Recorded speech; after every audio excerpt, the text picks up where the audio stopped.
Hey, I have less than 2 weeks left to appreciate this apartment because after this, I am afraid I will never be back again. At this apartment, at least. And today I'm going to be doing a new album review of the new JPEGMAFIA album, I Lay Down My Life for You. So, JPEGMAFIA, aka Devon Hendricks, rapper, producer, songwriter, engineer, veteran. I don't know why I said engineer. I guess sound engineer, He's back with a new album. And if you've been following my channel, you would know that I've been covering his music since the Veteran days, which by no means is JPEGMAFIA's debut album or anything, but Veteran is like 6 years ago already. When Veteran came out, I was really surprised and intrigued by the music because I've never heard hip-hop like that before, but I couldn't really get into it fully. Same goes for All My Heroes Are Cornballs, which is released, I believe, in 2019 or 2020. And both of these albums I gave a 7 out of 10, but looking back, I think I'm enjoying it now more than before, and I would probably upgrade it to an 8 out of 10. But after a couple of so-so EPs with some really great songs, we are finally hit with the album LP exclamation mark in the year 2021, which is absolutely my favorite album from JPEGMAFIA thus far. I think LP exclamation mark has all the softness yet the harshness that JPEGMAFIA exhibits, with amazing flows, ingenious samples, hilarious bars, and JPEGMAFIA continues to push the boundaries of experimental hip-hop. It's actually kind of crazy because when it comes to experimental hip-hop, every single music nerd immediately goes to Death Grips. But the thing is, Death Grips' last album, Year of the Snitch, came out in 2018. And between Year of the Snitch till now, JPEGMAFIA has released 4 albums, multiple EPs, and a collab album with Danny Brown, which came out in last year, actually. Scaring the Hose Volume 1 is even better than LP exclamation mark, in my opinion. It is an absolute blast of an album. It sounds like a dirty old mixtape you would find in your grandfather's hidden treasure chest if your grandfather was like a black person, but which is not applicable to me, obviously. But it just sounds like a dusty, rough mixtape, and it just sounds absolutely amazing, with one banger after another, one beautiful, gorgeous cinematic piece of dirty rap after another. It is honestly something I've never heard before. Now, after Scaring the Hose Volume 1, JPEGMAFIA had gotten himself into a couple of controversies. One is his collaboration with Kanye West, which is kind of strange because Peggy is known for being a huge leftist who makes fun of the alt-right, yet Kanye West, lately in the last few years, is actually alt-right, so it is very politically strange for him to work with Kanye West. And while I don't support him working with Kanye, I do understand the idea that, given that Kanye is one of Peggy's idols, one of Peggy's greatest idols, in fact. I mean, if you are offered the chance to work with your idol, of course you couldn't say no. The other controversy is his brief beef with Freddie Gibbs, which ended pretty soon, but it was a very strange thing given that I like both rappers. Now, anyways, controversy aside, we have the new JPEGMAFIA album, I Lay Down My Life for You, and this album is yet another new direction that JPEGMAFIA is going towards. This album is way more rock-oriented. Yes, rap rock. It is grimy, noisy, dusty, and it's not the digital, chronically online catchiness that Peggy's music used to be. So obviously this album, when it first came out, like many other people, wasn't really used to this new style that Peggy is going for, but after multiple listens, this album actually grew on me quite a bit, and I actually enjoyed it nonetheless. And even so, even with the change in musical genre and style, it is undeniable that JPEGMAFIA still continues to put out some of the most quality flows, interesting flows, and most interesting samples you'll ever hear in hip-hop nowadays. The album opens off with "I scream this in the mirror before I interact with anyone," which is like I break mirrors in the United States, like kind of reminds me of that.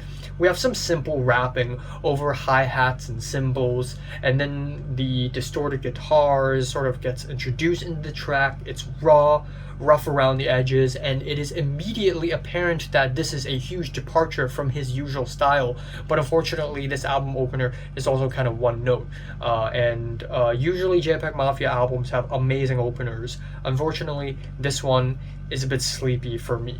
But the next few tracks prove otherwise. We have Sin Miedo, which is Spanish for without fear. It starts off very spacey. We have nothing but his rapping over these stuttery shout samples. But then we are introduced with these huge bassy hits. Boom, boom, boom, boom, boom. It's very thick and bold.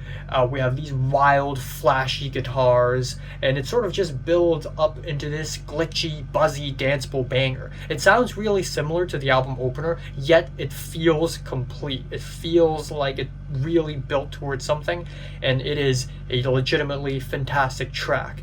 Then the next track, I'll Be Right There, has these soft, dreary keyboards that immediately throws me back to the All My Heroes Are Cornballs era, and we have a pretty solid drum loop. It turns into a solid bass rap combo. The track also samples classic R&B song Don't Walk Away by Jade, and it is a very solid, very catchy track. It's not explosive or anything, but it just works out. We have It's Dark and Hell It's Hot. It's Dark and Hell It's Hot.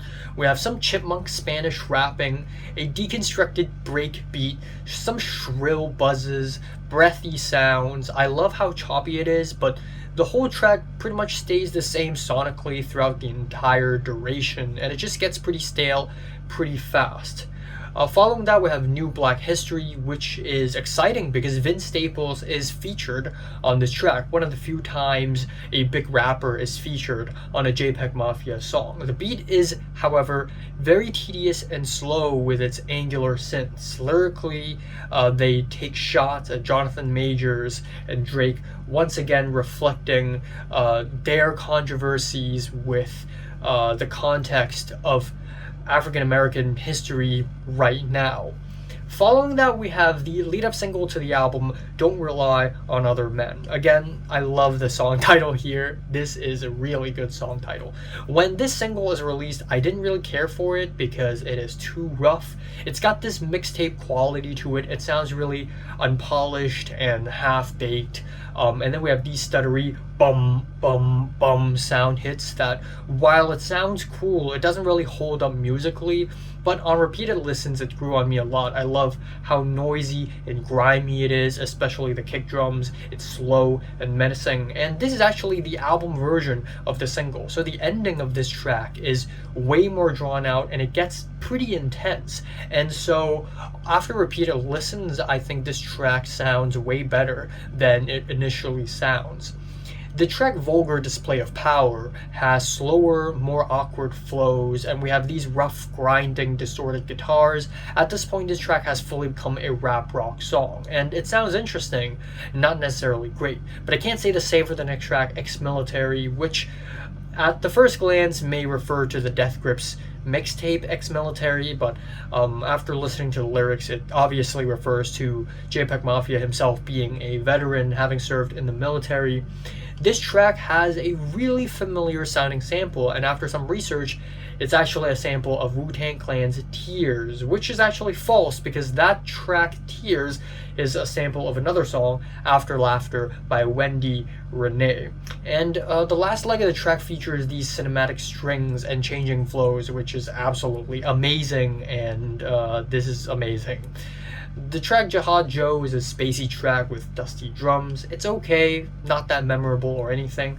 But now we have finally arrived at the last leg of the album, the last 5 tracks. And holy shit, the last 5 tracks on the album are easily the best part of the entire album. We have JPEG Ultra with the triumphant, charismatic horns. Denzel Curry hops onto the track and he completely slays this beat. He also has amazing chemistry with JPEGMAFIA. For some reason, despite Denzel Curry being such a shouty, aggressive rapper, JPEGMAFIA himself has higher energy than Denzel Curry on this track. They throw shots at Playboy Cardi, and we have deserty strings at the end of the track, which I didn't expect at all, but it worked really well.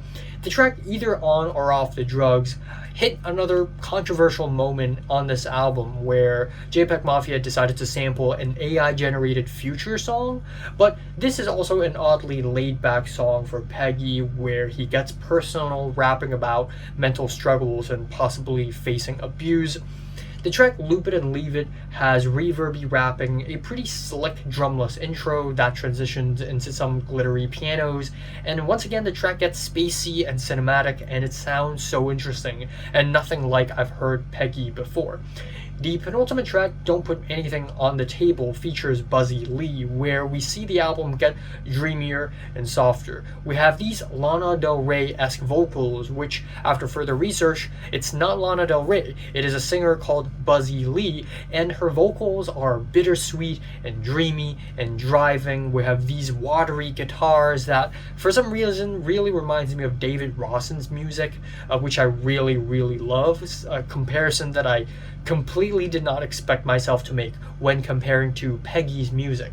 And the rapping in the second half gets so much more intimate and downtrodden, where we have a hard-hitting final line on the track, Some Depression is Deeper Than Rap.